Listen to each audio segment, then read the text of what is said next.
every reputable linear algebra course needs to cover the concept of an eigenvalue. And lucky for you, we're doing it right now. So what is an eigenvalue? Well, before I can tell you what an eigenvalue is, I want to give you one piece of notation that's going to make all of this a little bit easier.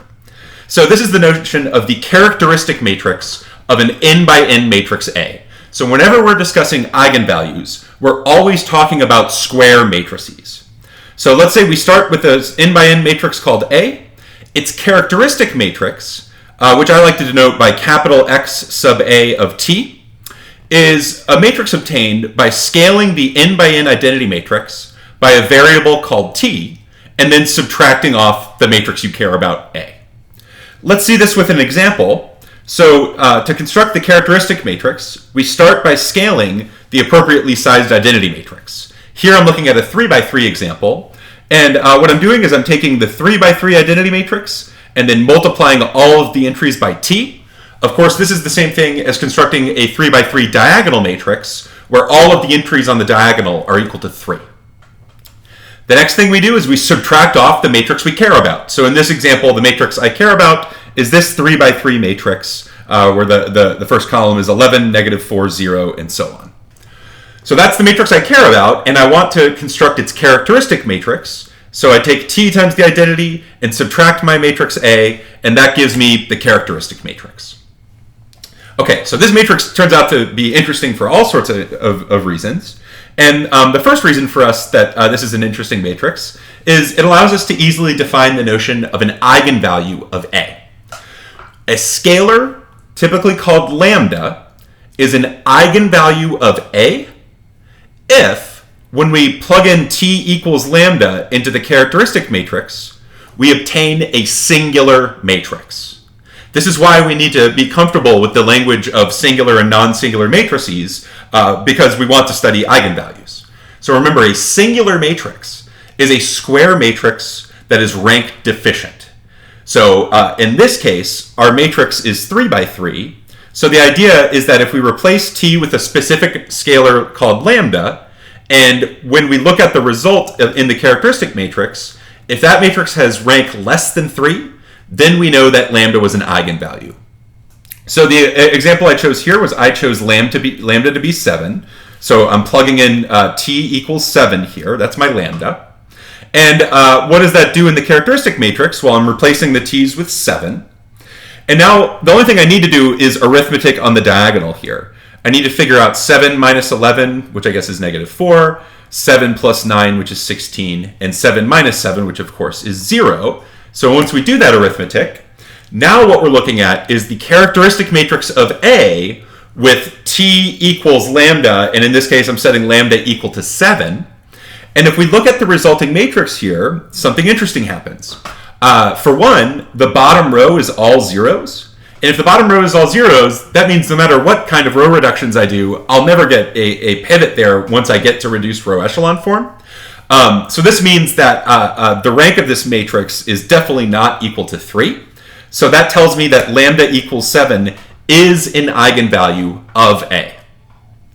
So just to recap, to check whether or not a scalar is an eigenvalue, you set T equal to that scalar in the characteristic matrix, and you check whether or not the result is singular, which means you want to check whether or not it has full rank. Let's see this in an example. So again, the major observation here is that this is a numerical thing. If you want to check whether or not a scalar lambda is an eigenvalue of an n by n matrix A, you need to look at the characteristic matrix with T replaced with lambda, and then you either check that the rank is less than n, that's one thing you can say to be singular, or equivalently, you could check that the nullity is greater than 0. These two things are the same thing. So here, we're given an example. So if we want to verify if lambda is an eigenvalue, you ultimately want to say something about the rank or the nullity of the characteristic matrix. So in general, what that means is that you have to do some row reductions. So here we're confronted with a rather ugly 3 by 3 matrix A. And I am curious whether or not lambda equals negative 4 is an eigenvalue. So what I do is I construct the characteristic matrix with lambda equals negative 4. So that's negative 4 times the 3 by 3 identity minus A. I look at that matrix and I ask myself, well, what is the rank? And in this case, to figure out the rank, the numbers here are so bad that I just figured I'd use a computer. And when I used a computer to calculate the reduced row echelon form, here's what I got. I find that I have 2 pivots, which means the rank is 2. And I have 1 non-pivot column, which means that the nullity of this characteristic matrix equals 1. Well, the nullity is greater than 0. Alternatively, the rank is less than 3. So my conclusion for this example is that lambda equals negative 4 is an eigenvalue of A. So to recap, I started with this terrible 3 by 3 matrix A. I wanted to check whether or not lambda equals negative 4 is an eigenvalue. So I looked at the characteristic matrix, negative 4 times the 3 by 3 identity minus A, and I asked myself, what is the rank, or what is the nullity? In order to do that here, I plugged this characteristic matrix into a computer. I asked, what is the reduced row echelon form? And I got a result. And the result told me that the nullity is 1, which is greater than 0. So I am indeed looking at an eigenvalue when I study lambda equals negative 4. Now, it's extremely important to point out here that eigenvalues are rare. If you set lambda equal to some random number, and then you're studying some matrix, and you ask, is lambda an eigenvalue?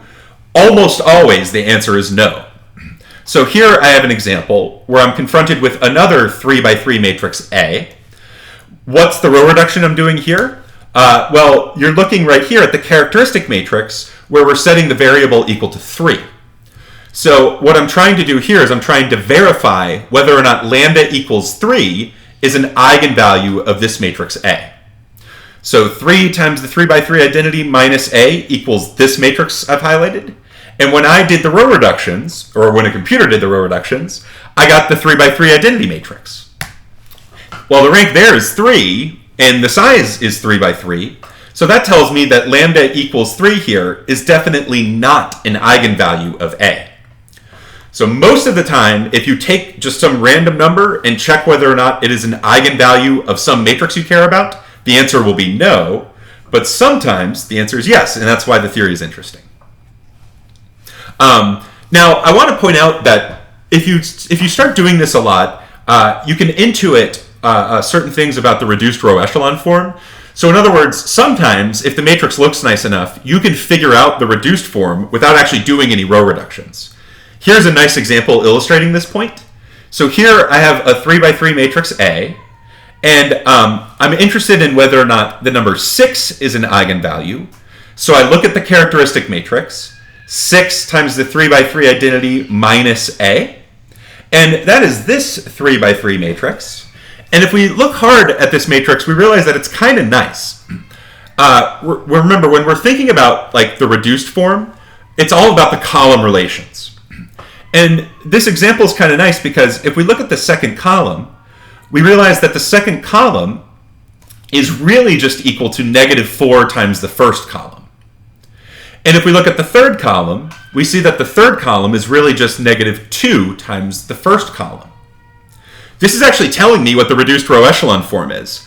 I have 2 non-pivot columns that relate to the first pivot column, and those relations are summed up by putting 1 pivot in the first column. And then since the second 2 columns are non-pivot columns, the only thing I need to account for are the column relations. Column 2 was negative 4 times column 1, and column 3 was negative 2 times column 1. Right away, this tells me that the rank of the associated characteristic matrix is 1. Alternatively, the nullity is 2, which tells me that the scalar lambda I was looking at, in this case lambda equals 6, is an eigenvalue. And the reason is because the nullity of 6 times the identity minus A, the matrix I care about, is equal to 2, which is bigger than 0.